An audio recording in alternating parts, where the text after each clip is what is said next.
Right, next we've got Walter Jenkins. He's with the City of Charlotte, with the CAT system, Charlotte Area Transit System. He's served on leadership team for code for Greensboro, and his work focuses on the management and analysis of transit operational data. Over the years, he has been a strong advocate for open data standards, and open source GIS. He's currently working on the data management and analysis for the CAT's bus rail study and the CAT's comprehensive operational analytics analysis called Envision My Ride. So welcome, Walter, and thank you all very much. Thank you. Like you said, my name's Walter, and I really love data, like a lot. Anyway, so today we're going to be talking about what is an open data standard, some real examples, how this fits into smart cities, and what implementation actually looks like, and some takeaways. So first off, we're just going to start with a general description of what open data is. So open data is the idea that data should be freely available to everyone to use and republish as they wish without restrictions from copyright, patents, or other mechanisms of control. Now, a number of different cities, I'm sure you guys know, have open data portals. There's Charlotte, there's Wake County, there's the city of Asheville, there's Greensboro, and if I left anybody else out, I apologize. So this is Steve Adell, and he said this once. He said, "Often open data is hard to compare to other sources, even across administrative departments located in the same building. Open data from more than one source has to be aggregated, normalized, cleansed, checked for quality, verified for authenticity, and validated for terms of use, a huge expense before it can be analyzed." That in itself is a huge project that you all would have to do in order to take the next step to build that application or run that model or do an analysis on what is the economic benefit of transit within your community. So open data standards is kind of the middleman between that. This is somewhat of a solution. It's a set of standards in which open data is formatted to improve the quality, effectiveness, reliability of data that includes, but is not limited to, data licenses, data quality, data versioning, metadata, data vocabularies, data formats, and data commonality. And I think that's my last definition. So let's talk about real life. Okay, so let's travel back to the dark times of the internet in 2005. There was this transit agency called TriMet, and what they wanted to do was they wanted to be able to take operational data, what the buses do, and the trains, and the ferries, and it's a very complicated system. They wanted to take all of that and put it into a file that computers could actually understand. Well, it just turns out that Google, at the same time, was trying to do that exact same thing, but they were looking for a partner. So Google and TriMet got together and put together what is known as the General Transit Feed Specification. And if you guys don't know anything about General Transit Feed Specification, or GTFS, I highly recommend going out to your transit agencies and looking up that data. So GTFS is a series of 11 files that can translate what transit actually does on a daily basis. And now, granted, this is only fixed route data, so it would have to be reoccurring all the time. And like I said, it's machine readable, and it's in CSV files, very easy to open. You can open it up in Excel. And so these are the 11 files that make up everything in a GTFS feed. So you've got your agencies, your blocks, your calendar. I'm not going to go through all of these. But this is kind of how they talk to each other. I don't pretend to understand how you would even begin to write a script to actually understand this. But anyway, it worked. So they put it on Google Maps, and they were able to route everything all together. And the people rejoiced. Every city in the country wanted this data. They wanted Google to design their feed. Well, in 2006, 1 year later, they actually put together the GTFS reference page, which is a fantastic reference page. If you ever want to know everything about GTFS and more, I highly recommend going to this page. It's a very detailed documentation of everything. And it worked. So it is now a global standard, not a U.S. standard, not a North Carolina standard, but a global standard. This is, I think, probably from like 2012. These are all the cities that have actually adopted a GTFS and are on Google Maps and on Google Transit. And I just want to emphasize that when we think about GIS, we think about lines, points, polygons, raster imaging, but transit is so much more complicated than that. It's a series of times, and you know, the route might not go down this street at this particular run time because of a dump truck or something. But it's more like this. It's about the times. It's about the frequency. It's about the access of the people. What can you actually get to? It's not lines, it's where people walk. This is a fantastic tool if you guys are interested in doing analysis on transit. This woman out of Esri put together this suite called Yay Transit. And this is a great web page that's actually showing how well are people served by transit. So this is a analysis of frequency and the quarter-mile walk buffer using network analysts to display access within transit for every single stop. And you know, as well as developers. Developers can utilize this data. It's very lightweight, friendly, can be posted and digested very easily. Somebody actually did design an app called iNap, and you can actually wake up before you get to your station that you need to get off. I thought that was pretty great. So GTFS RealTime. This is the second open data standard that Google came up with for transit. So this is a small text file. It's a GeoJSON file. It's hosted on the Google Transit Partner website. It's more than just for Google. It could be used in any application. It could be used for you know, just advising that there is a problem with a stop or there's an event going on. It's completely documented. It's pretty easy. There's 3 types of the feeds. So there's the service alert feeds, which basically just say there's an incident going on, like a detour or a move stop or you know, special event, or you know, God forbid there's a riot going on or whatever. You can actually disseminate this data out to the public, and it will display in Google Maps, alerting the passengers that there's something going on. And the trip updates, this actually works with GPS devices or AVL data, and then it uses the GTFS and recalculates the amount of time it would actually take for that bus to get from point A to point B, giving you an update saying bus X is going to be delayed 5 minutes. And then there's also vehicle positioning. This is where, obviously, you would be able to see the vehicles on Google Maps, and it displays it in XY coordinates. I have yet to find an example of this. I'm not sure how many people actually have done this. So what about roads? What about road closures?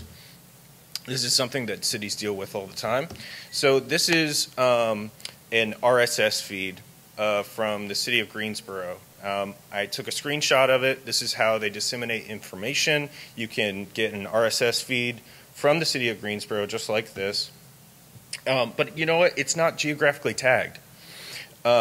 There's no way to put that on a map or put that in an application. How does it communicate to Google, or how does it communicate to HERE data, or what have you? Well, there's this open standard called Open 511. Highly recommend you guys look it up. They're out of Canada, and basically what they do is they put together a GeoJSON file that has all of the road closures or detours for a city. So it's hosted on the city's website, and like I said, it's a GeoJSON file. It's pretty easy. It's more than just for Google. It's for applications. It's for your internal processes. And like I said, it's in computer-readable format. So it would kind of look like this on a map, but it's more like this. I've seen a couple other people show code. I think we're getting more comfortable with it. I think that's good. But also, it's very well documented, just like the GTFS feed. It's documented. It's the same. It's very easily spelled out. So you're able to turn this into this. And I'm going to just walk through how this is actually put together. So first off, you have the description. It's word by word what's going on, except you have a heading and a description tag right there. And then you have the times, and these are predefined fields that you found on the website. You know, when was it updated, when was it created, what's the severity, can you give me some HTML links? And then you've got attachments, so PDFs, people who don't necessarily know what's going on. Maybe you want engineers to know what's going on and disseminate that information in an email or what have you. And then you also have the geography. So this is the GeoJSON part of it, and it's just points that make up a line. So it's nodal. And then, of course, time constraints, because, you know, maybe South Boulevard isn't going to be having construction during rush hour. It's just going to have it during, you know, lunchtime. So it basically allows us to communicate all of these things on our cell phones, on our computers, to our staff. So Charlotte actually is teaming up with Waze, and we're actually going to be sharing some of our road closure data, and it's not a Open 501, but it's pretty close to the Open Data Standard. And so they're going to be able to digest our information, and in return, they're going to be sharing some of their incidental data that they get, and we can use that in the traffic center for our city. So we're able to catalog that data and use it in the model and whatnot. So why would you want to do this? Because you've got people out in the field, because you've got buses that run down the street, because you've got other buses that run down the street, and you have fire, EMS, police. These are people who need to know what's going on. This is how you become a smarter city. So just to give you an example of what you might be able to do, let's say GTFS meets Open 511. So you've got the geography. You've got the geography. This geography talks to this geography, does a selection by location, and then it associates that, says, hey, there's a road closure. Maybe we need to tell somebody. What route is it? What agency is it for? We have an email. Why don't we just email the agency that needs to know this information and automate that process, and, you know, maybe even just automate the detour. This is just the tip of the iceberg of what you can possibly do with data and you know, being able to have it in this digestible format. So why not do this for roads? Why not actually have a standard for roads that maybe Google puts together, or OpenStreetMap puts together?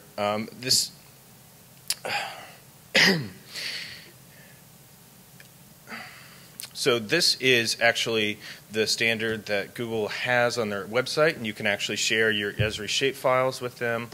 And it's got a plain English how they would like to have it. Maybe that's not necessarily great for all of us, but there's also OpenStreetMap, and this is a free tool that you guys can use for routing, for online purposes, and this data is out there. It may be correct. It may be incorrect. It's completely community sourced. So, like I said, this is how cities get smarter, and this is the foundation of everything that we've been talking about, because it's all data. That's my name.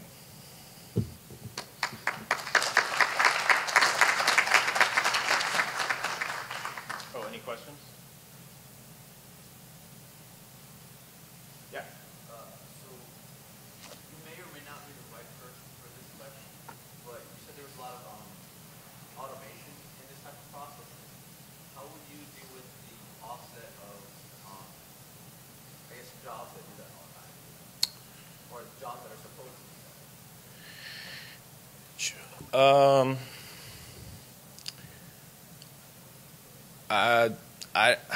That's a difficult question. I was asked that before. Yeah. I like this automation, but Right. you gain something, you do something else. Right. I could go very philosophical with that and say that we all might be replaced by artificial intelligence in the next couple of years, and we should all brush up on our painting skills, because we might not have jobs. But I don't know. It's definitely a problem, but I think this is going to become the norm in the future, and I think that businesses are really going to want to see this kind of ingenuity from cities, and they're going to want to partner with cities like Waze has partnered with us. They're going to want that and expect that more and more. So open data standards, I think, is a really good way to jumpstart that process. Yes. At the beginning of your talk, you were talking about how Google helped harmonize some of the transit data. Yeah. Do they only receive that from the municipality? I mean, we just went through like a bus redesign in Winston-Salem. The map is terrible. I'm like, how could this not be in Google already? Like, how does that work? How is it not in Google already? I mean, so is Google, like, say it has to come from a certain address, or like, we have shape files up with maps? There are certain companies out there that actually produce GTFS feeds. So you might want to talk with your operations department about what suites they have to currently manage their scheduling. But yeah, basically the agency has to sign an agreement saying that they will upkeep this information, and that Google is allowed to digest it and speak on their behalf, basically.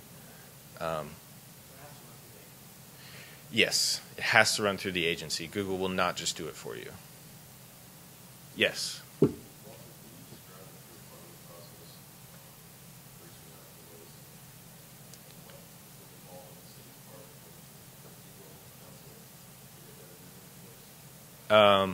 He was asking about Waze and the process that we had to do. I'm not the best person to talk to about that, but Steven right here in the green shirt might be a better person to talk to. Any other questions? All right, well, I hope you guys have an awesome conference.